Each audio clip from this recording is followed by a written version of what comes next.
여러분 안녕하십니까, 차정인입니다. 티타임 미래가 보이고 정보가 가득 들어 있습니다. 저와 함께 출발하시죠.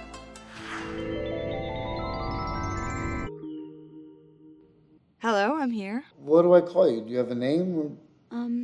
Yes, Samantha. Really? Where'd you get that name from? I gave it to myself, actually. How would you describe your relationship with your mother? Fine.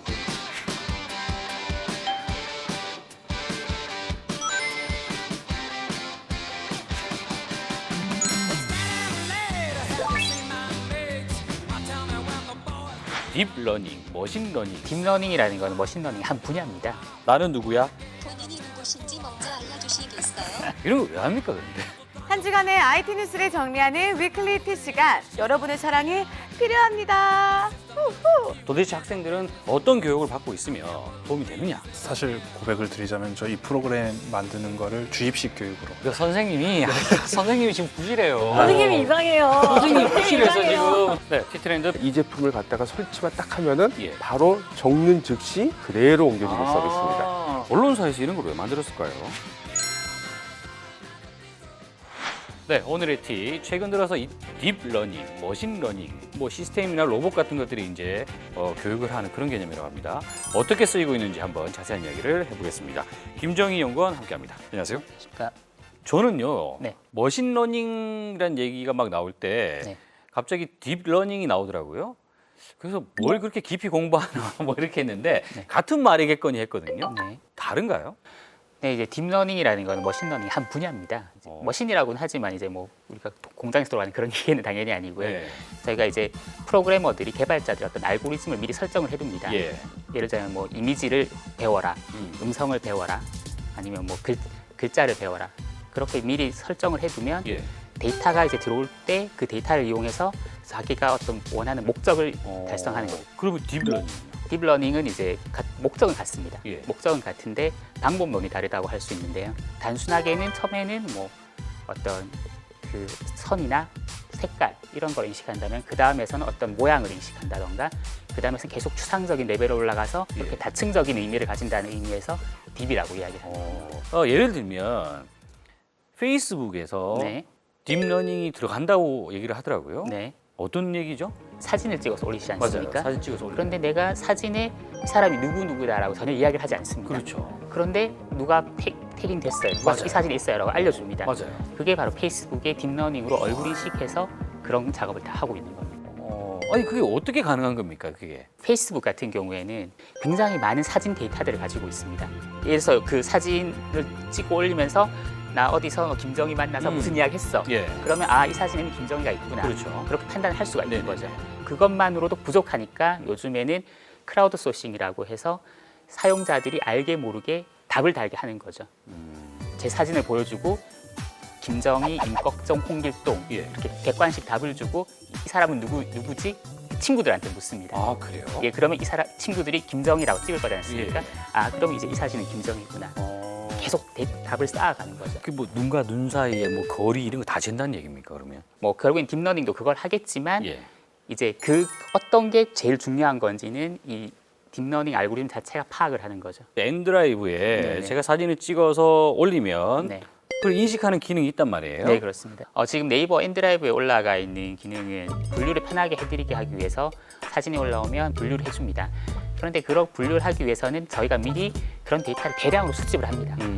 음식으로 한정을 짓자면 이 세상에 음식 사진은 네이버가 다 가지고 있어. 그러니 다른 음식 사진이 들어오면 기존의 음식 사진이랑 비교해보고 내가 판단해줄게. 약간 이런 식의 개념이라고 볼 수 있습니다. 이런 거 왜 합니까, 그런데? 좀 더 더 나은 사용자 서비스를 위한 것이기도 한데요. 예. 결국에는 어떤 서비스라는 게 모든 걸 어떤 판단하는 과정입니다. 예를 들자면 뭐 이게 스팸 메일이냐 아니냐. 요즘 또 그 오토노머스 자동차 이야기도 많이 나오는데 이 사람이 앞에 장애물이 있냐 없냐 차가 판단할 수도 있을 거고 좀 더 좋은 판단을 내리기 위한 그런 알고리즘이 계속 개발되고 있는 거라고 보시면 되겠습니다. 그러면요, 저기 있잖아요, 저분. 네. 저분 굉장히 지금 표정이 안 좋지 않습니까? 네. 앞에 있는 저 친구하고 계속 대화를 네. 나누고 심지어 뭐 영화긴 합니다만 연애까지 한단 말이죠. 네. 어떻게 보셨어요, 저거? 저한테 저 영화에 대해 많은 예. 이야기가 들어오는데요. 사실 저는 아직은 먼 미래라고 생각은 합니다. 그런데 어찌 보면 저희가 추구하는 방향입니다. 저것도 머신러닝입니까? 네, 그렇죠. 왜냐하면은 계자마자 너한테 굉장히 이상한 이메일 많이 와 있네. 내가 정리해 줄게. 그러면서 막상 정리하고 하지 그렇죠. 않습니까? 그게 결국엔 스팸 메일을 정리하는 거나 마찬가지입니다. Check emails. Email from Best Buy. Check out all your favorite new products. Delete. Email from Amy. Hey Theodore, Lumen's having a bunch of people over this weekend. Let's all go together. I miss you. I mean, Respond later. email from Los Angeles Times Weather. Your 7-day forecast is partly. Delete. 그리고 뭐 이 사람의 목소리를 듣고 대답하고 그것도 결국엔 음성인식 과정이죠. 예. 그 다음에 이 사람의 감정을 판단하는 것, 결국에는 센티멘트를 어널리시스하는 것, 그것도 감정인식하는 것도 다 머신러닝의 한 분야입니다. 그런 머신러닝의 모든 분야들이 합쳐져서 저런 허 같은 저런 인공지능 시스템이 나오는 거죠. 그러면 우리가 당장 지금 여기도 있잖아요. 네네네. 이를테면요. 지금 몇 시야? 오후 12시 28분입니다. 자, 이거. 네네네. 나는 누구야? 본인이 누구신지 먼저 알려주시겠어요? 시리 선정에서 나의 예. 정보를 누르고 연락처에서 이런 건방진. 예. 예. 이거 같은 경우는 시리가 굉장히 지금 아주 많이 진보되어 있는 서비스로는 알고 있거든요. 네네. 지금 음성인식하는 그 기술 자체에 딥러닝이 지금 적용되어 있습니다. 예. 그러면 아주 새로운 게 아니에요, 그러면? 이거 역사가 있을 것 같습니다. 2010년대 들어와서 각광받고 있는 상황인데 딥러닝이 특히 그런데 이 딥러닝의 기본 기술이 이제 뉴럴 네트워크라고 해서 신경망을 이용하는 기술입니다. 그게 1980년대에 한번 굉장히 인기를 끌었습니다. 1980년대? 네, 그때 한마디로 뉴럴 네트워크라는 어떤 구조는 만들어 놨는데 예. 딥러닝이나 뉴럴 네트워크가 잘 되려면 컴퓨팅 파워가 필요로 하고 예. 그 다음에 굉장히 또 많은 데이터가 필요합니다. 흔히 말하는 빅데이터 이런 데이터가 필요한데 이제 그 시기에는 그게 준비가 안 되어 있었죠. 그래서 80년대 이후로 수면 밑으로 다 잠잠해지고 떨어졌다가 네, 다시 2010년 이후로 다시 급부상하고 있다. 네, 급부상하고 있죠. 그래서 그 이유가 결국엔 이제 시간이 지나면서 시간 문제를 해결해 준 거죠.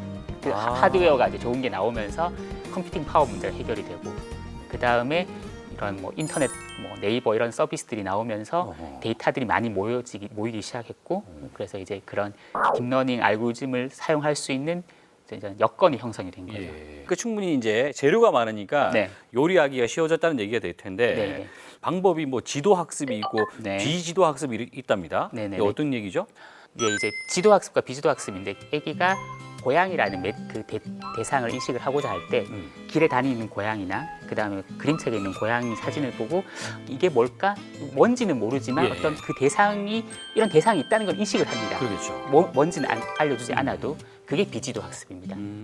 그 대상에 대해서 어떤 그 분류할 수 있는 특징 같은 거나 그런 걸 스스로는 알아낼 수 있다는 거죠. 그렇죠. 지도 학습은 얘는 고양이야 라고 알려주는 거죠. 얘는 개야 이렇게 알려주면 좀 더 명확하게 구분을 할 수가 있는 거죠. 그러면 사람 얼굴 인식을 예를 들자면 뭐 차정인 기자님의 사진을 가지고 와서 차정인이라고 그 답을 달아줍니다. 인식하고자 하는 대상 사람이 한 뭐 100만 명 있다고 합시다. 뭐 차정인 기자님의 일 경우도 100만 분의 1이 나올 테고 다른 분도 예를 들면 다 100만 분의 1이 나올 겁니다. 그러면 오차가 생기는 거지 않습니까? 예. 그러면 그 확률 오차를 줄이는 방향으로 얘가 계속 어떤 러닝을 하게 됩니다. 페이스북 이야기를 할 수밖에 없는 게 페이스북 쓰는 사람들이 이제 많은데 네. 친구 관계는 돼 있지만 뭐 특정 게시물에 대해서 제가 좋아요를 누른 적이 없으면 네. 소위 말하는 제 뉴스피드에는 이 사람의 이야기가 거의 뜨지를 않더라고요. 네, 그렇습니다. 그런 걸 흔히 저희는 이제 레커멘데이션 추천 알고리즘이라고 이야기를 하는데요. 그 사람이 좋아할 만한 기사를 올려주는 것, 쇼핑 알고리즘. 이 사람이 다음번에 한 이 물건을 사면 살 것 같아. 그래서 이렇게 추천해주는 그런 식으로 많이 기가 쓰여요. 막히게 띄우더란 말이죠. 예. 자, 그럼 실제로 지금 이제 어떤 서비스들이 어떤 회사들이 하고 있는지를 좀 이제 얘기를 좀 해보죠. 네네, 데이터를 많이 확보해 있는 인터넷 기업들에서 먼저 이제 많이 포털이에요. 시작을 했습니다. 예, 네. 그래서 네이버나 다음에서 지금 서비스를 하고 있고 네이버 같은 경우에는 스마트폰에서 음성인식하는 음성 검색 알고리즘이 예. 지금 적용이 되어 있고 좀 전에 이야기 드렸던 엔드라이브의 사진 분류하는 쪽에 또 적용이 되어 있습니다. 그리고 최근에 또 새로 라인 메신저가 있습니다. 예. 그 라인 메신저에서 이제 스티커를 구매하실 때 네. 추천해 주는 게 있습니다. 예. 평소 취향을 감안하고 예. 유사한 분위기의 스티커를 추천을 해주게 되는 거죠. 그다음에 이제 해외 사례 같은 경우에는 마찬가지로 구글에서도 음성인식을 적용하고 있고 이미지 검색할 때 네네. 예를 들자면 고양이라고 넣었을 때 고양이 사진 자체를 분석해서 고양이를 찾아주기도 합니다.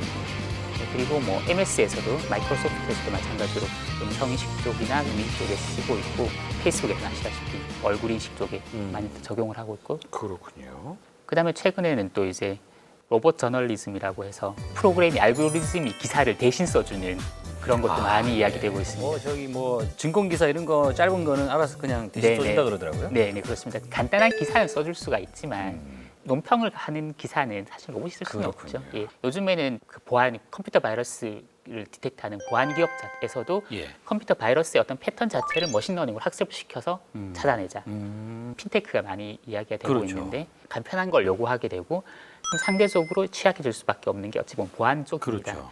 예전에 그 페이팔 관련돼서 좀 알아보다가 네네. 이 사람이 갑자기 평상시는 뭐 한 달에 한 5천 원 정도를 거래하던 사람이 네. 느닷없이 갑자기 뭐 이번 달에는 네. 막 10만 원을 거래하더라. 이러면 예. 이상 신호로 이제 인식을 하더라고요. 네, 근데 그걸 사람이 한다 그러던데. 네, 맞습니다. 지금까지는 사람이 대부분 했습니다. 네. 이제는 물론 그것도 당연히 하지만 예. 머신러닝을 이용해서 사람이 찾지 못했던 사람이 어노멀리라고 인식하지 못했던 부분도 한번 찾아보자. 찾아본다. 예. 워낙 이제 결제 패턴이 다양해지고 예. 있으니까. 이런 딥러닝 그 장점이 있고 단점이 있을 것 같아요. 예. 장점이 곧 단점이 될 것 같은데요. 어찌 보면 약간 데이터 빈익빈 부익부 현상도 있습니다. 그래서 데이터가 있으면 더욱더 잘하고 그렇구나. 그래서 좀 더 좋은 서비스를 내보내고 그럼 더 사용자가 들어오고 데이터가 없는 곳에서는 좀 서비스 품질이 낮으니까 서비스를 더 안 쓰고 그럼 계속 또 안 좋아지는 약간 그런 면이 안 좋다고 할 수 있습니다. 그렇네요. 결국은 이용자들이 만들어낸 기술이네요. 네, 그렇습니다. 이용자들이 스스로 뭔가를 이제 데이터 같은 걸 막 예, 만들어내니까 예. 그걸 바탕으로 이런 서비스들이 나온다는 거네요. 그렇습니다. 예. 마지막으로 앞으로 지금 어떻게 흘러갈 것이다. 네. 어떻게 보십니까? 발표 자료를 잠깐 본 적이 있는데요. 네. 지금 신경망에 들어가 있는 일종의 뉴런 개수, 그런 뇌세포 개수가 생물로 따지자면 누구냐, 무엇이냐라고 한번 네. 비교를 해봤는데 예. 꿀벌 정도입니다. 꿀벌? 예. 그래서 섣불리 판단할 수는 없겠지만 어쨌든 저 방향으로 나가고 있다는 것만은 확실하다고 할 수 있습니다. 예. 꿀벌까지 갔다는 것도 네. 좀 신기한데요. 앞으로도 딥러닝, 머신러닝 잘 개발하셔가지고요. 네. 유용한 아주 아름다운 친구들을 예. 좀 만들어내셨으면 하는 바람입니다. 오늘 예, 이야기하신다고 대단히 네, 고생하셨습니다. 감사합니다.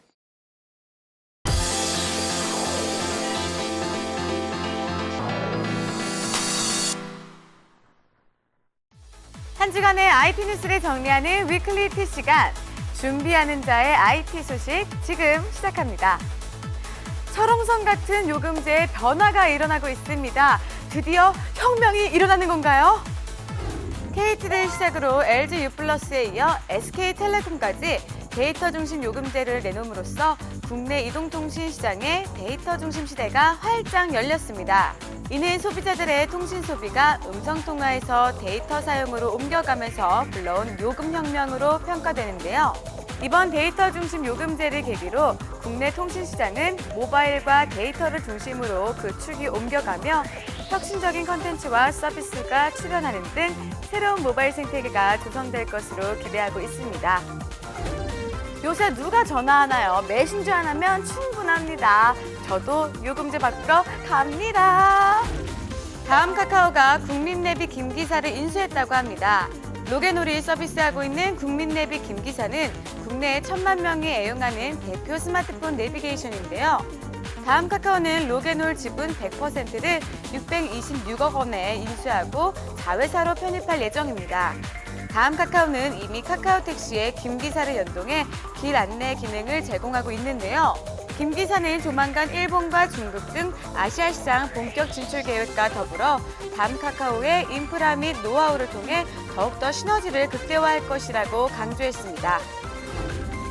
여기저기서 소문은 무성했는데 그렇게 아니라고 잡아떼더니 역시 아니땐 굴뚝에 연기 나지 않는 법이네요.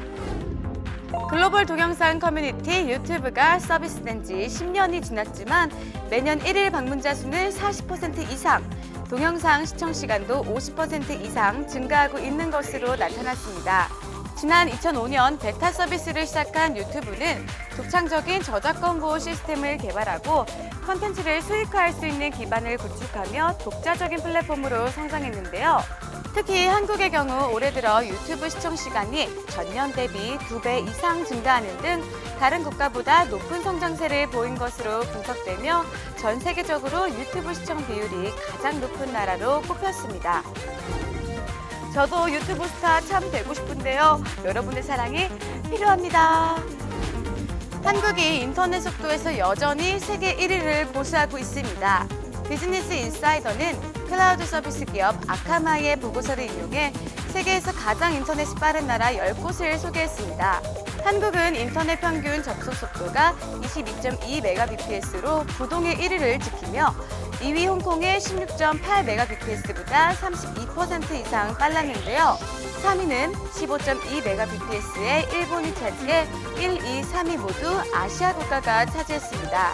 이어 스웨덴, 스위스, 네덜란드, 라트비아, 아일랜드, 체코, 핀란드 등 유럽 국가들이 뒤를 이었습니다. IT 강국 미국은 겨우 17위를 차지했는데요. 빛 좋은 개살구가 바로 미국을 두고 하는 말이 아닌가 싶습니다. IT 천군만마 티타임! 여러분의 스마트한 생활을 위해 위클리티 다음 주도 알찬 소식으로 돌아올게요. 안녕!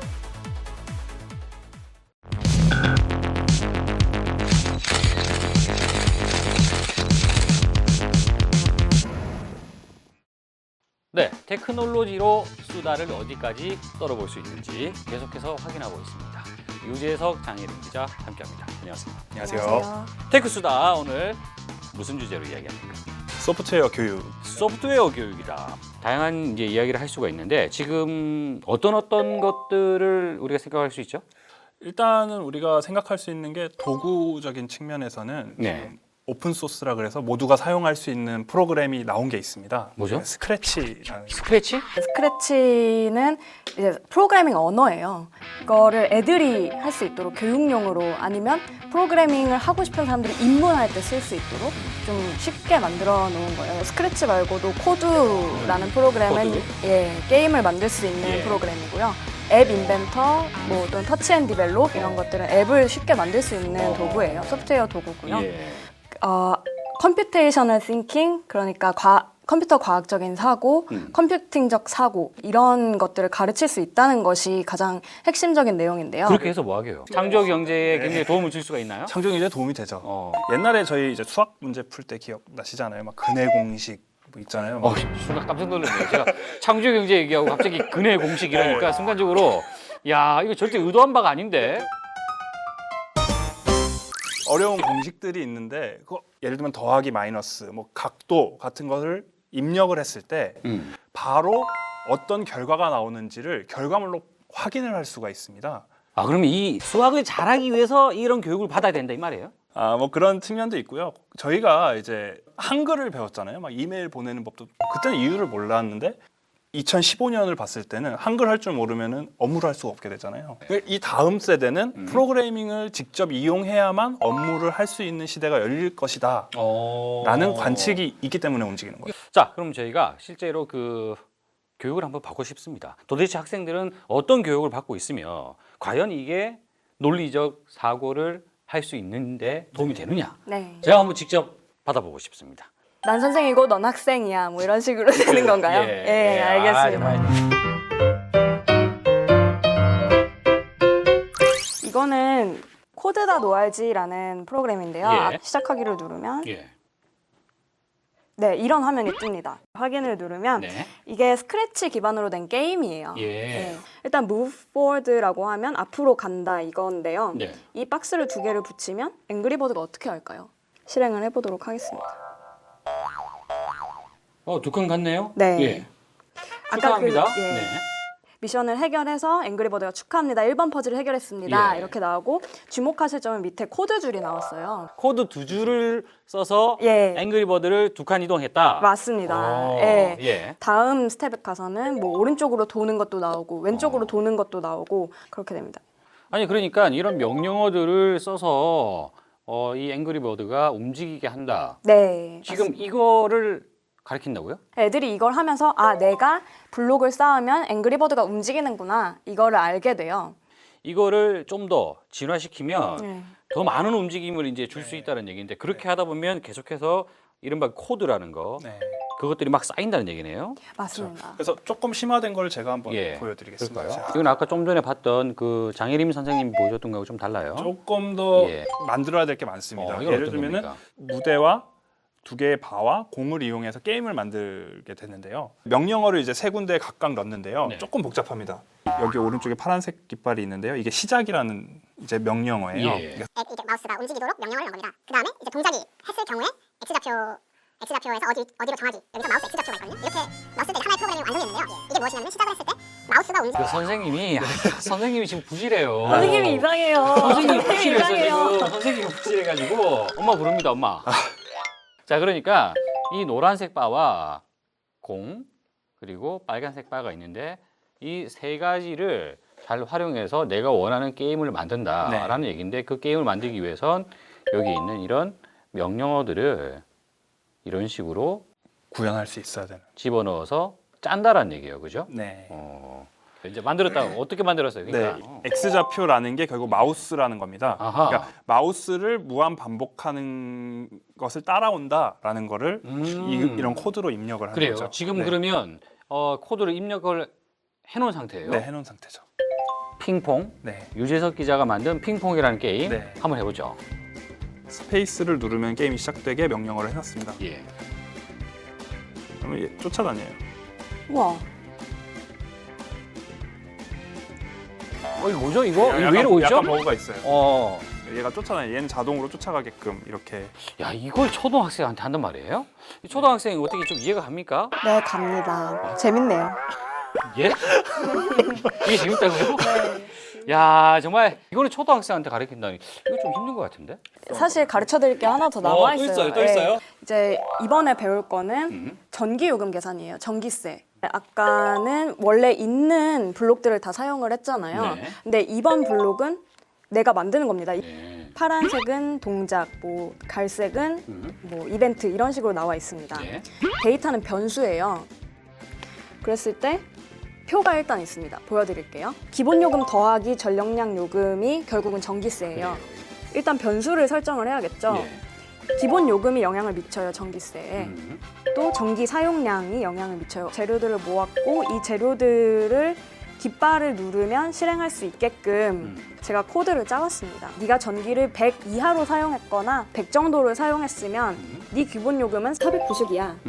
근데 네가 만약에 200 이하를 사용했거나 200을 사용했으면 기본 요금은 890이야. 이런 블록을 쭉쭉 쌓아갑니다. 그렇죠. 예. 그래서 깃발을 누르면 이 친구가 아하, 이번 달 예상 전기세는 29,612원입니다. 이렇게 나오는군요. 맞습니다. 네.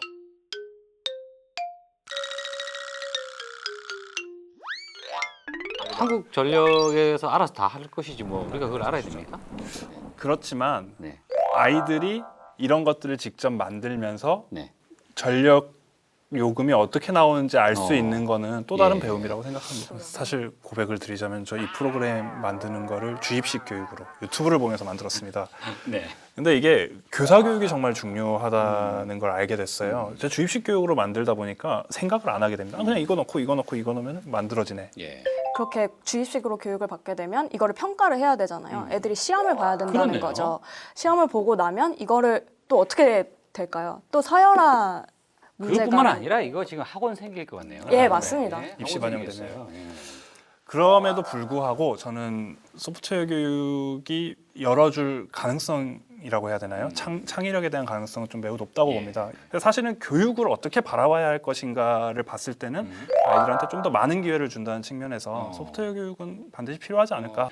소프트웨어 교육이라는 것들 실제로 이런 것들을 배운다라는 걸 아주 잠깐 맛을 봤다라는 정도로 정리를 하면 되겠군요. 네. 예. 그 두 분은 말이죠. 절대 선생님을 하셔서는 안 될 것 같다는 말로 오늘 시간 정리하도록 하겠습니다. 자, 고생하셨습니다. 저는 이제 그만 학생에서 일반인으로 돌아가겠습니다. 안녕히 계십시오. 저부터도 일단 그 논리적 사고가 잘 안 돼요. 나이를 먹었더니 그렇네요. 쉽지 않더라고요. 유 기자는 몇 살이죠? 저 올해로 이제 31살. 예. 굉장히 좁네요. 외모에 비해서. 굉장히 좁네요. 야, 올해로 한 37이요 이럴 줄 알았는데 네. 31살 굉장히 충격적이네요. 요새 어디 간담회 가면 학생이라고 해요. 학생 아니십니까? 누가요? 그 담당 직원이 학생 아니십니까 하면서 자, 클로즈업 들어가겠습니다. 아, 네. 자료는 줄 수 없다. 자료가 31살. 예, 굉장히 학생으로 오해받고 있는 얼굴입니다. 예. 마이너스 2a분의 b 플러스 마이너스를 저 문과라서 제가 잘 모르겠어요. 저도 수학을 저 때는 그 수능뿐만 아니라 저도 이제 수능과 본고사를 같이 봤어요. 94년도. 아니 96년도. 96년도 그때까지 어쨌든 본고사가 있어서요. 수학 빵점 맞았어요. 그렇군요. 떨어졌어요. 수학이 싫습니다. 근해 공식은 그 소고기 한 근 두 근 살 때 쓰는 그 공식인가요? 피타고라스의 정리로 얘기를 해봅시다. 아무튼 그러한 식을 쉽게 표현할 수 피타고라스 그것도 삐짝 골았어? 뭐 이런 거 얘기하는 아, 수학을 참 재밌게 공부하신 것 같습니다. 빵점 맞았지 않습니까? 코드를 한번 열어볼게요. 그럼 장 기자는 선생이고 나는 학생? 저도 학생. 네, 난 선생이고 넌 학생이야. 네, 그런데 좀 대사- 세게 하셔야죠. 이좀 포인트를 살려야죠. 소심을 되게 제가 소심했죠. 이렇게 네, 소심했어요. 밑밥을 던졌으면 네, 거기에 아. 좀 세게 반응해 줘야 되는데. 알겠습니다. 또뭐 이구아나 비슷한 발음 되는 거 하나 있던데요. 이구아나요? 이구아나? 이구아나. 제가 뭐 하나 있지 않나? 이두 뭐 있잖아. 아두이노. 예, 아두이노. 아두이노는 프로그래밍은 아니고 이제 사물 인터넷 하는 도구. 아, 예. 어쨌든 그런 전반적인 얘기를 좀 예. 해주세요. 예. 예, 아두이노하고 이구아나는 사실 좀 그렇게 비슷해 보이지 않지만 아구찜이라 좀 있잖아요. 아, 정말. 예. 제대로 알아야 돼요. 아, 요즘 제가 지식이 좀 딸리고 있어요.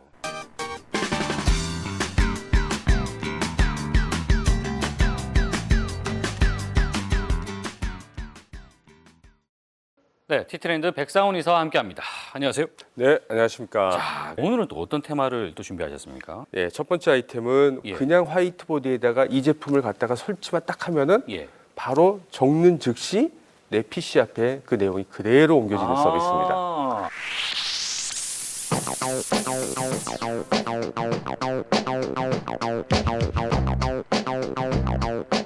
수신기라고 하죠. 수신기를 수신기? 딱 붙이고 예. 그냥 내가 어. 판서를 하면은 그 수신기 범위 내에서 예. 다 인식을 해주는 방식입니다. 그냥 펜을 쓰는 거를 인식하지 못할 것이고 어떤 그 펜에 뭘 씌우겠네요. 그렇습니다. 근데 그 안에 쓰는 그 마커는 일반 화이트보드를 씁니다. 또. 예. 그러면 이건 어떤 기술들이 들어간 겁니까? 수신기와 이 마커가 하는 방식은 삼각 측량을 해서 일종의 뭐 초음파 기술을 이용했다라고 이때 업체가 밝히고 있거든요. 그러면 이제 이게 이미지로 들어오는 건가요? 아니면 그 문자로도 변환이 되는 건가요? 이미지 내에서 이게 디지털 파일이기 때문에 예. 내가 거기서 수정, 편집이 가능합니다. 어. 그 다음에 뭐 문자로 할 수 있는 거는 예. 뭐 충분히 가능할 거라고 저 생각이 듭니다. 그렇군요. 이 국내 벤처 기업이 만든 걸로 돼 있네요. 예, 국내 벤처의 PNF라는 기업인데 이 PNF라는 국내 기업이 미국의 경쟁사인 미국 벤처 기업을 인수해 버렸습니다. 아, 미국 회사를 인수했어요? 네, 아무래도 미국에 진출할 때는 예. 현지 기업으로 가니까 그래서 지금은 루디아라는 기업으로 이 스마트 마커라는 펜이 예. 미국 현지에서도 판매되고 있습니다. 그렇군요. 뭐 이 장점도 있고 단점도 있을 것 같은데 어떻게 보십니까?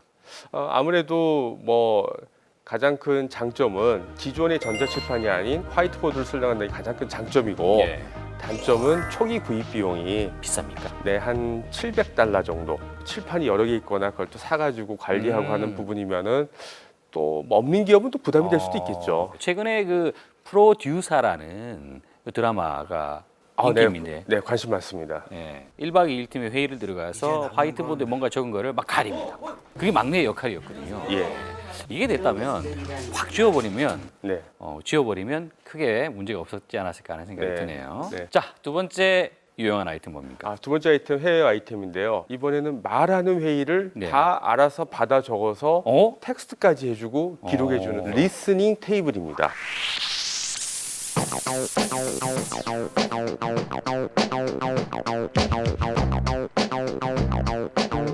회의를 막 하다 보면은 특정 부분의 단어라든지 그때 그 내용이 막 기억날 때 있지 않습니까? 그렇죠. 아주 중요한 거. 예. 중요한 키워드가 나왔을 때 예. 그걸 이제 메모를 못할 경우는 잊어먹게 돼요. 그럴 때 찾아갈 수 있는 기능, 일종의 북마킹 기능이 여기 숨어 있습니다. 그러니까 테이블에 장치를 톡톡 두드리면은 여기서부터가 이제 북마킹이 되는 겁니다. 아하. 그래서 뭐 태그를 할 수도 있고, 예. 그럼 나중에 그걸 텍스트로 받아볼 수도 있고, 내가 기억해서 들을 수 있는 그 서비스입니다. 저장되면 안 될 것 같다라는 예. 그 기밀 사항들이 있을 거 아니에요. 네. 그럴 때는요.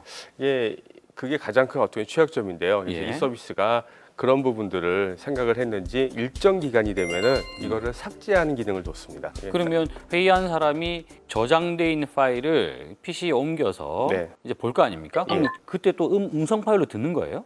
음성 파일로 들을 수 있는 기능도 돼 있고 예. 아마 북마크에 있는 핵심 내용만 딱딱 네. 들을 수 있는. 그럼 그 내용들이 또 바로 텍스트로 바로 변환도 된다는 얘기인가요? 네, 맞습니다. 클라우드 서비스를 통해서 뭐 에버노트라든지 그런 부분도 됩니다. 이건 아직 비용이 공개는 정확히 안 돼 있고요. 예. 일단 그 뉴욕타임즈 언론사에서 랩실에서 하나의 아이디어 개념으로 일단은 내놨는데 언론사에서 이런 걸 왜 만들었을까요? 이 언론사가 앞으로는 좀 살아남기 위해서는 뭔가 새로운 크리에이티브한 아이디어들을 가끔씩 선정해서 예. 이렇게 제시하고 있는데 뭐 KBS도 좀 그런 형태의 일을 좀 해야 되지 않을까. 말하는 내용들을 알아서 이 테이블이 알아서 자동으로 다 인식을 해서 네. 저장해주는 그런 업무, 회의 이런 데 유용한 그런 아이템들이었습니다. 자, 오늘 이야기하신다고 대단히 고생하셨습니다. 네, 수고하셨습니다.